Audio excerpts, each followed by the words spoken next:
this is an odd duck to put in here, but Cyberpunk 2077. That's not ongoing. They're finally done with it. 2.0 and Liberty, Phantom Liberty are it. Yeah, I don't think they have much for a roadmap of content. And also that makes me start thinking, are you talking about games with a roadmap of content? Because that's like every game now.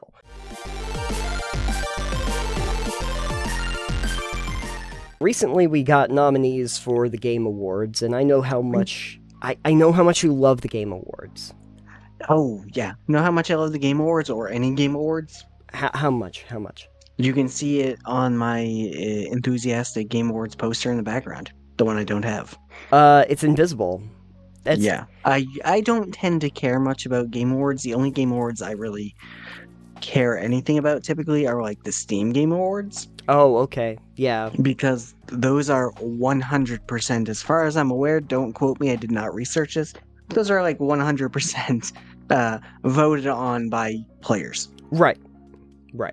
I think the Game Awards, as it stands, has mostly become sort of like the Oscars, but for video games, at least in the United States. Across the pond, the British actually have BAFTA awards specifically for video games.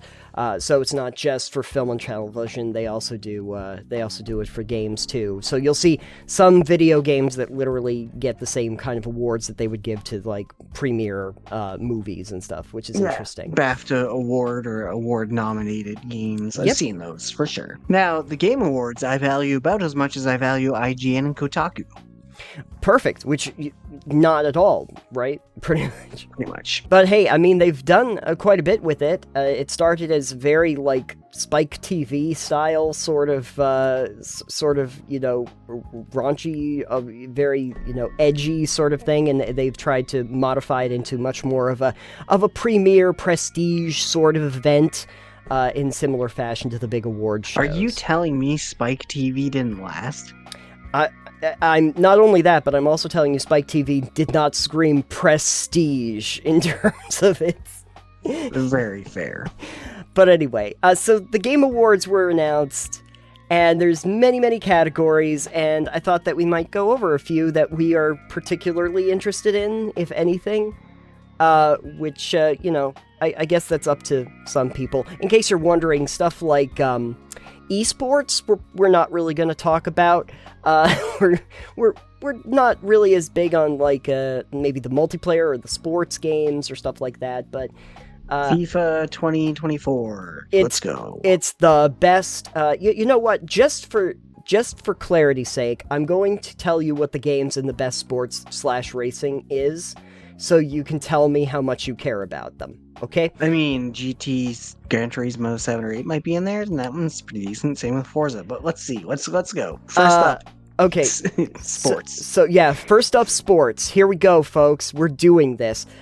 EA Sports FC 24, so it's football club, so it's soccer. Yeah, it's no longer FIFA, got it. Yeah. F1 23, so there you go. Forza Motorsport, hey, not Horizon, but there wasn't a Horizon this year. Hot Wheels Unleashed 2 Turbocharged. I mean, that one has more DLC than you can imagine, honestly. It's got as much DLC as a train game does. That's true. Hey, I tried the original Hot Wheels Unleashed, and I thought that was pretty fun. And the Crew Motorfest. I don't care. I tried the original Crew, and I was not hyped on it. Yeah, so. None of those sound like games I'd play. Good thing we got the sport category out of the way. Yeah, Forza Motorsport I'm sure is fine, but I really like the Horizon series, but it's very, very different than the actual Forza Motorsport series. So yeah. But anyway, in case you were wondering and wanted all your sports games news, that's it. So this is our time to roast games in the Game Awards categories, as well as talk about some we like and don't like, apparently. Yes, that's what we're doing here today. Let's actually talk about some categories that we might care a little bit more about. Bear with me for a second, because there is a category I'm curious about, which is something... Great, Souls-like.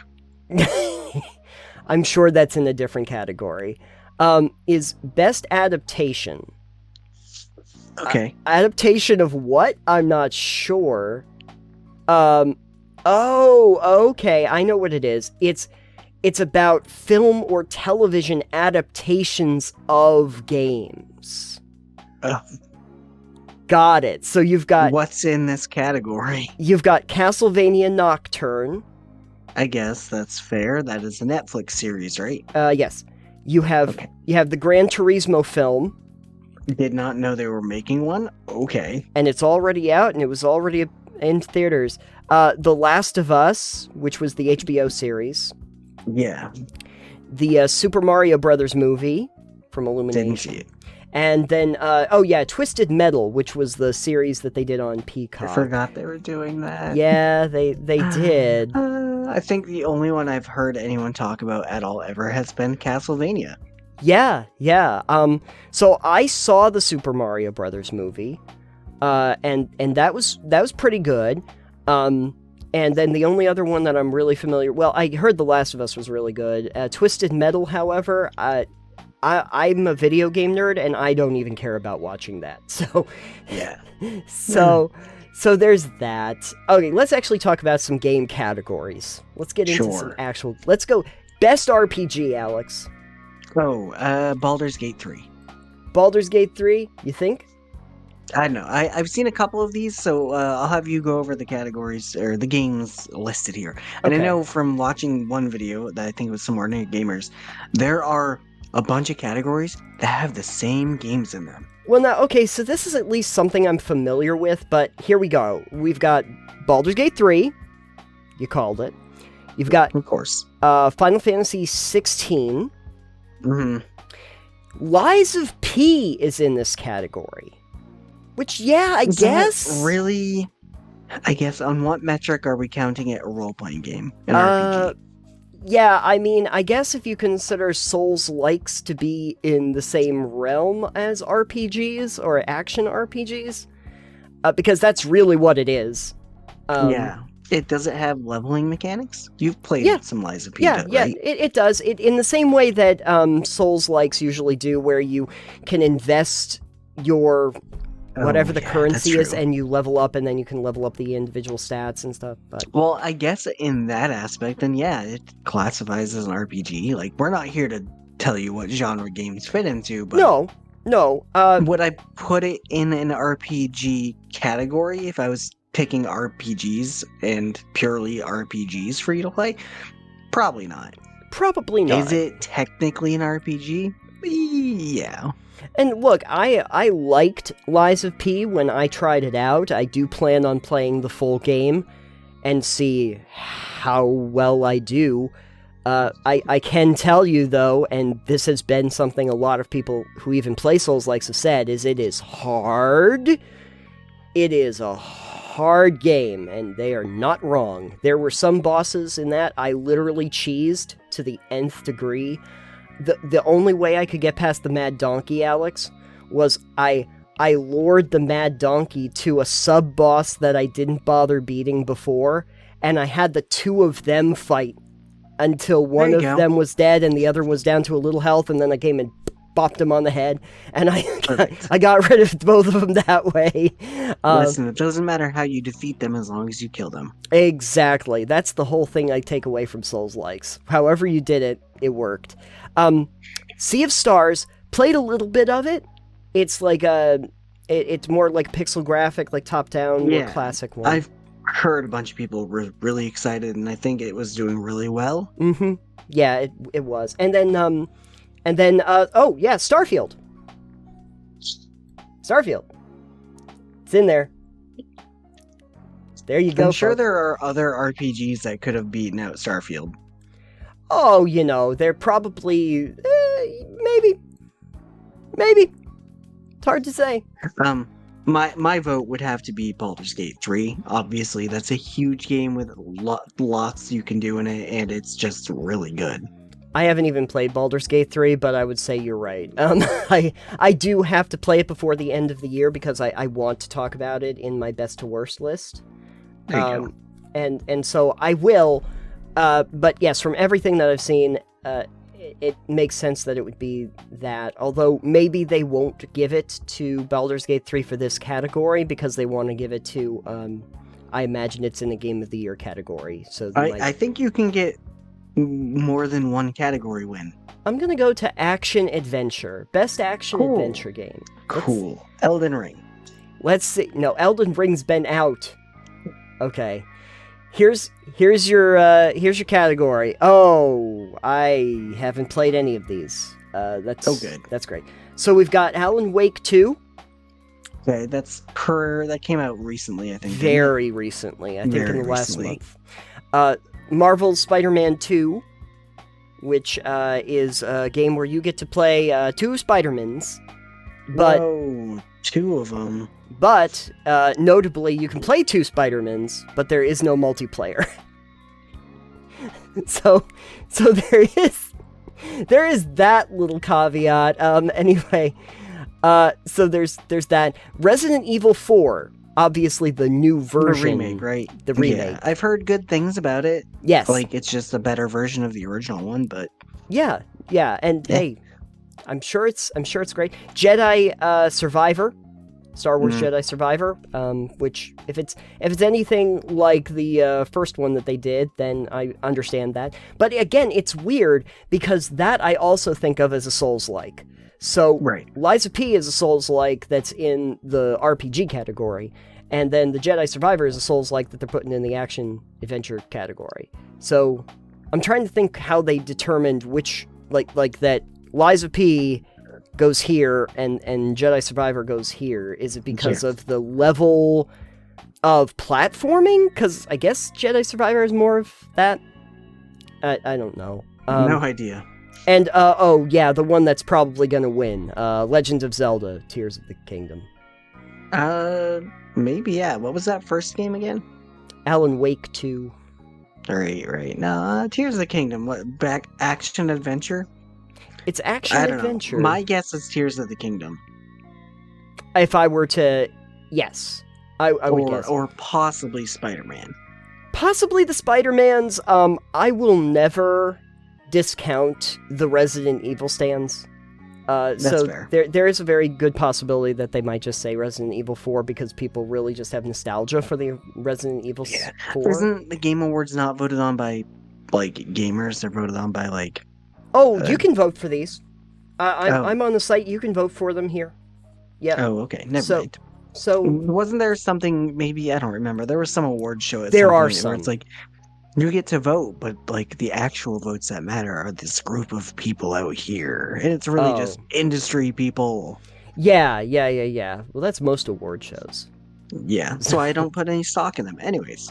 But anyway, you can indeed vote for the Game Awards. Just for the record. Best action game. Again, these always feel so nebulous that they're, that they're near each other. Okay, interesting category. You've got, the one that's inevitably going to win because it's a FromSoft game is Armored Core 6, Fires of Rubicon. On my wish list, looks interesting. Have seen it, some of it played. I like mech games. I think they're cool. But, I have MechWarrior 5, and the issue I have is it's really slow and ponderous. That is usually the problem that I have with games in that genre. But then you get the there's a bunch. We could talk to Breeze about this sometime. But you get the MechWarrior type games where you've got slow, ponderous mechs. And I get it. You want to feel big and powerful and shoot everything up. But then you get the other side, which are like the anime style ones. Oh, sure. Which are like Gundam and stuff, where they're usually a lot faster, mobile action game style. Right. Have you, just side note, have you ever played Titanfall? Titanfall 2? Okay. Because that's one of those where they're out of mech segments that are really fast, fluid, shooting, like, action platforming thing. And then they're like, oh, your mech's ready. And you jump into the mech, and now you're, like, in the big, heavy, like, it feels like it has weight to it, and you're shooting missiles at people. It's a... Yeah. That... I think I would like to get Armored Core 6 at some point. It looks fun, and the fact it's got a mission structure, and you can customize your mech out, looks really cool, as much as people are like, it is still hard. It's still, like, a FromSoft game, so don't expect it to be easy, but, like, Yeah, no, at least it's a little bit of a different structure. Okay. Yeah. the one after this, I'm, okay, Dead Island 2. I guess that's an okay. action game. Yeah, no, it qualifies for the category. I'm just trying to figure out why it's on here. Maybe it was better than the original Dead Island? I haven't really looked into it much. Dead Island, I guess it's not made by Techland anymore. This is apparently Dan Buster Studios made this one, but Techland basically made two different kinds of zombie games, and they made the Dead Island, and then they made the Dying Light, right? Right. And Dying Light, I will go to my grave by saying, is so much better than Dead Island, it's not even really worth putting them in the same category. And so, like, I don't know. Maybe they did something really cool with Dead Island 2, but I'm not aware. Ghost Runner 2.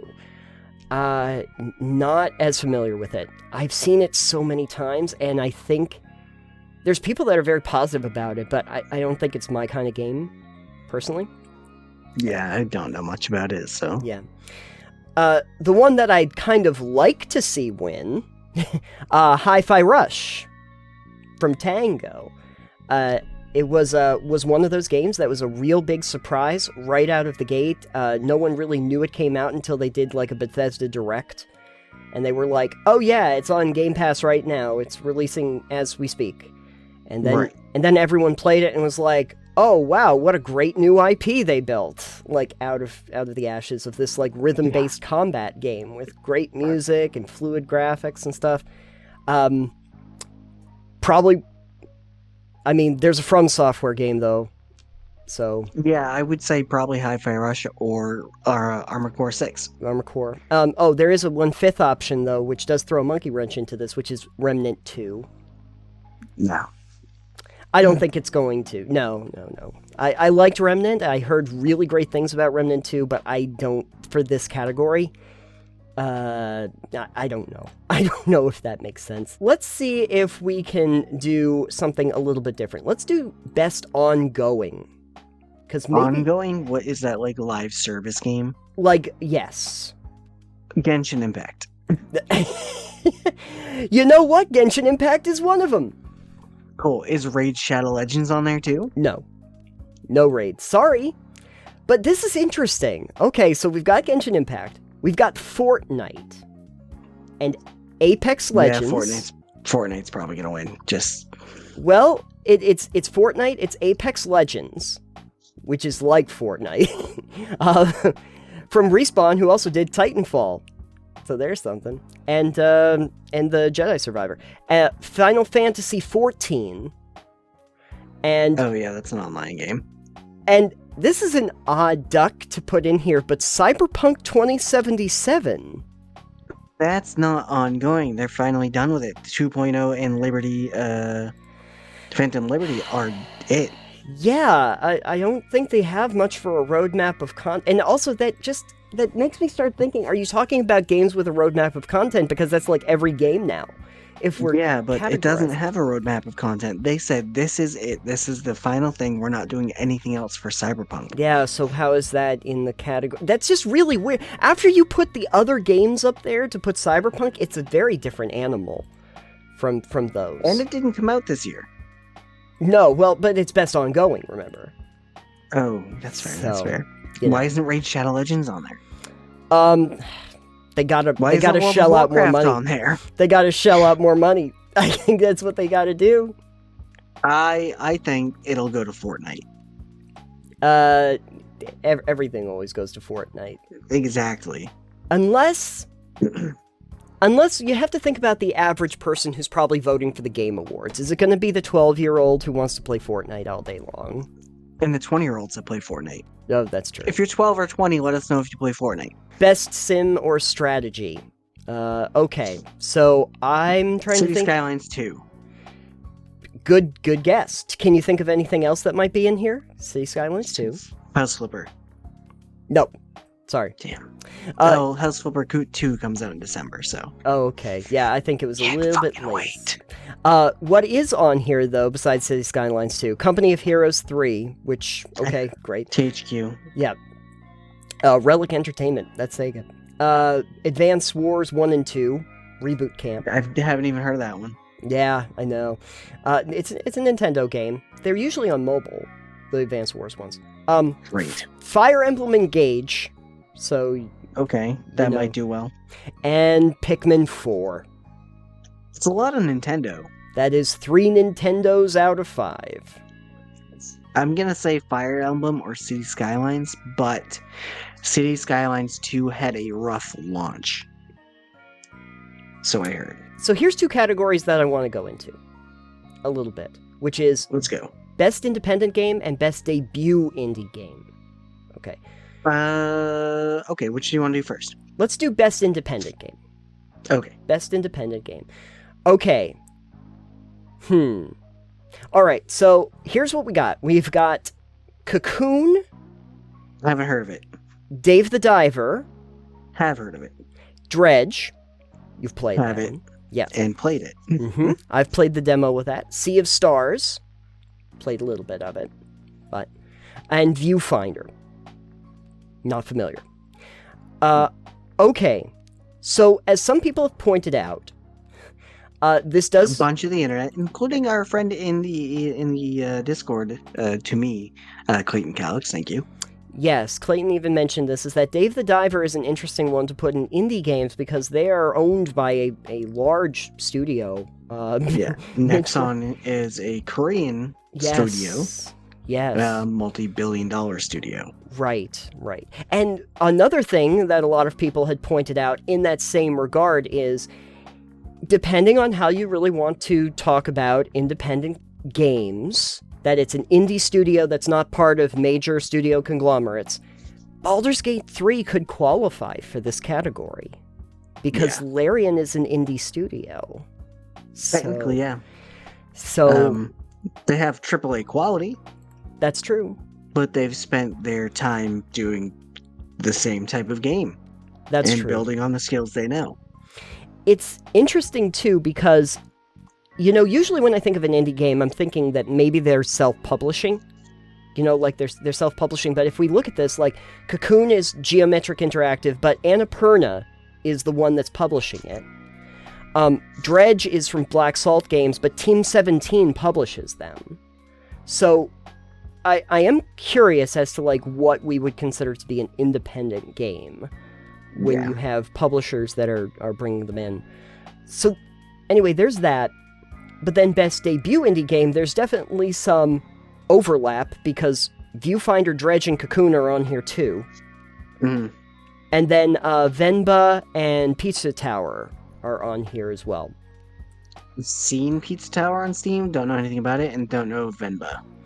Venba is a game that I have been meaning to play, which is sort of about cooking. It's like a smaller casual game, but it's about like a kid learning how to cook traditional meals from his parents, and so it's a little story based and everything like that. Pizza Tower, I think, is supposed to be more of a throwback to like your classic platformers.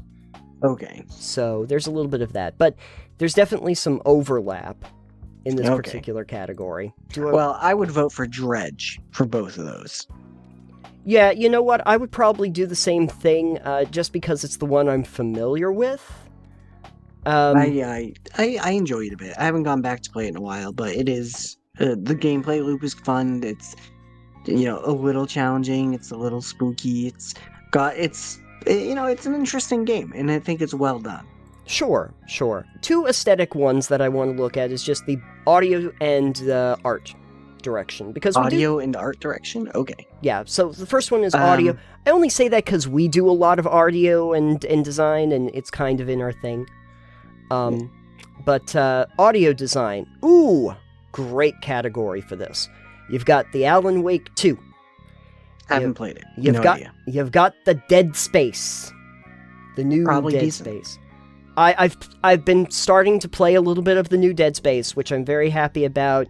Overall impression, general impression, just so people understand, a big improvement over the original from a user interface and quality of life standpoint. Big improvement. But yes, I understand, because the ambient noise and design that they have is very atmospheric, which you need for that kind of game. Hi-Fi Rush Yes, great which is a rhythm soundtrack. game, so that makes sense. With like a licensed soundtrack to it. Yes. Oh, nice. Yes, very big. Like Black Keys shows up on that. Notable bands. Marvel's Spider-Man 2, which I'm sure has the same kind of score that you'd imagine for, big Marvel things. And then Resident Evil 4, another one that needs to have really good audio design for atmosphere. I'm going to say I would discount Hi-Fi Rush here only because it's using licensed audio. Well, that's an interesting... Yeah, I would say that's a fair It's criticism. audio direction, but it's not audio design, necessarily. Yeah. Audio design, like, yeah. It's not. I mean, the sound effects and all that stuff could be fine, but like, if the main purpose is the rhythm game aspect, which is using the licensed audio, oh sure, then I feel like it's more of a this is high quality because it's music that you would hear on the radio. You know what? I'm going to agree with you on this because there is a separate category here for best score and music. Okay. And actually, Hi-Fi Rush is in that category as well.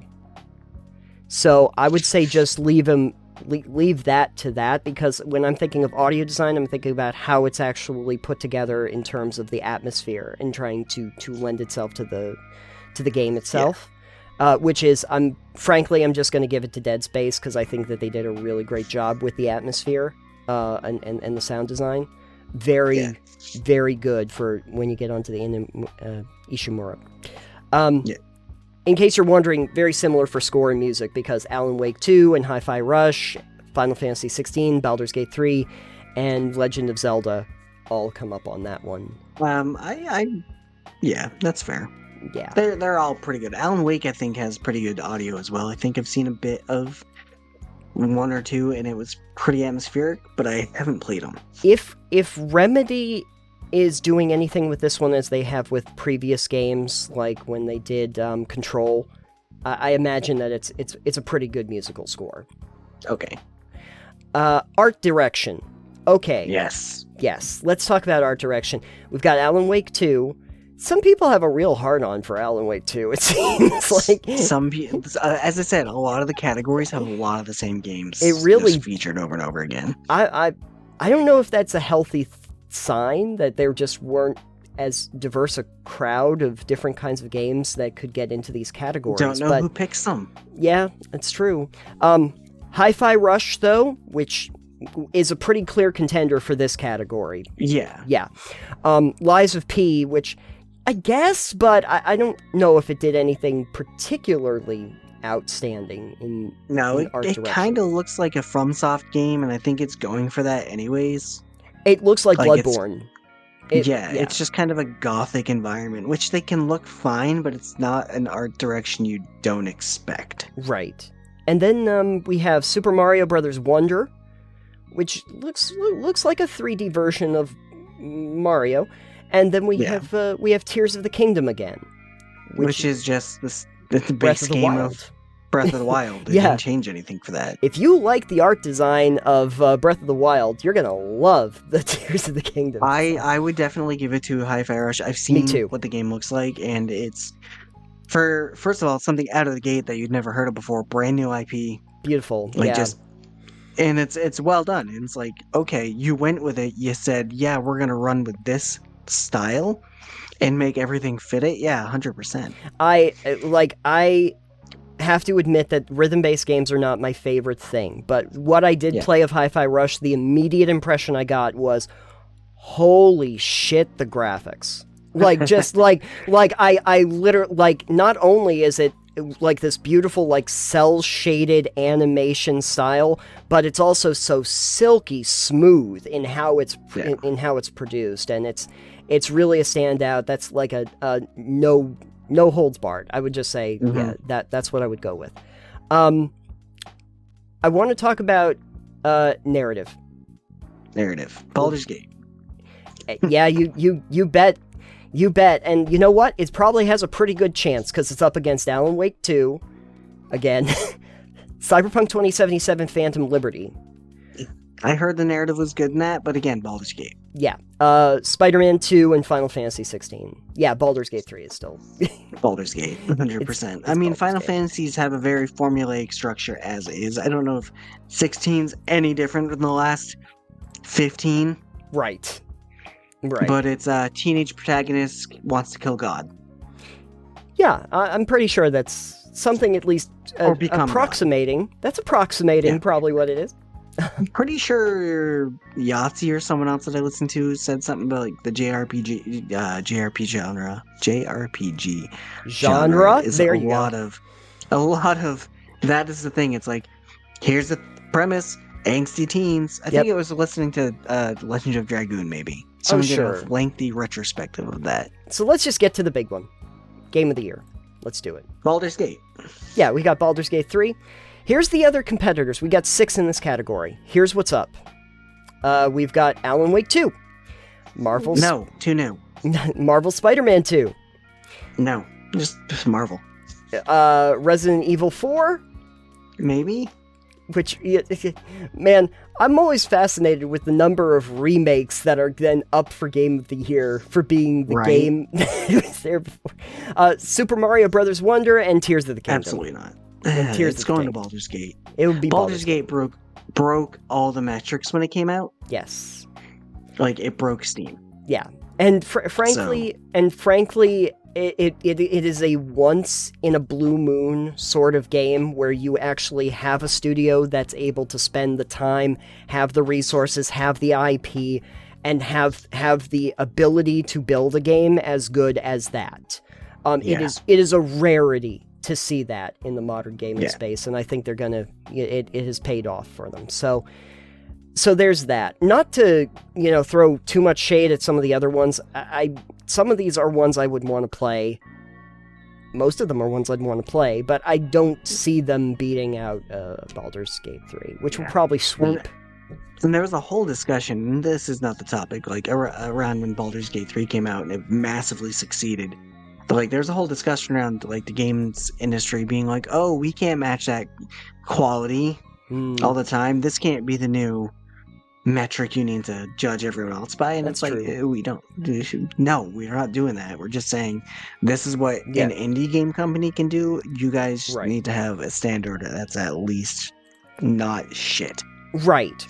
There's a whole conversation that at some point maybe we can get into, but about how no, I don't expect that the situation, the circumstances that led to a Baldur's Gate 3 can be replicated over and over again. I don't expect that. But also that if we're going to hold that up and say, isn't it great what they did here? Maybe game studios can take something away from that and say this is something people want and they appreciate it. Like they appreciate what they did here. Maybe we can take something away from it. But anyway, that's the Game Awards, which I believe are going to be streaming in December.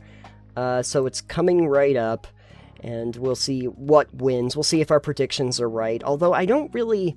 December 7th, it's going to be hosted. Pearl Harbor Day. Yeah, Peacock Theater in Los Angeles. Oh no, it's close. It's close to the Pearl Harbor-ish. Oh boy. Oh no. I think our predictions are probably going to be pretty accurate because it doesn't really seem like that much of a close race competition for any of these categories. Yeah. If you're out there and you're thinking about watching the Game Awards or you have a particular pick that you would like to vote for, let us know in the comments down below. And if you think that there was something that should have been nominated for one of those categories, you let us know that too. I can't change them now. You can shout into the voting and make sure the game that you want to win wins. That's how it works. Yeah, go and vote. If you care about these things. I'm not going to vote. Go and vote at GameAwards.com and let us know in the comments down below what you think of the nominees.